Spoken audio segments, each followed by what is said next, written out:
Hello guys, so today we will learn on how to print in Java. There are various ways for you to print in Java. The first way is by typing system.out.print, and you put the arguments here, hello, and you click run and it will print hello. So the second way is system.out.println, and the arguments is this is a new line, and if you click run it will print. Okay, what's the difference between print and print line? So the print method simply print text on the console and does not add a new line. Okay, this is a normal print.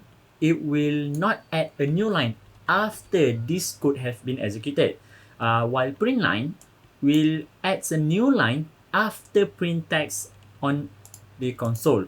Okay, print methods works only with input parameter pass. Okay, if you want this is a new line, this text, if you want this text in a new line, then you need to put line here, print line here, because after print line, it will print on the next line. Okay, and if you click run, then you will see this is a new line, will put after hello, not beside hello, because before this we put just print, the normal print, and this will put print line. Okay, now in NetBeans, we have shortcuts.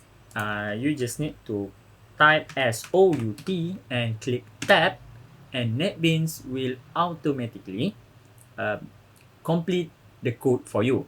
Okay, then this is NetBeans auto complete. Okay, and click run. Okay, so I hope you know all about this. You learn the type of printing in Java. So make sure to use the shortcut that have been given in NetBeans, SOUT, and click that. I think that's all. Thank you.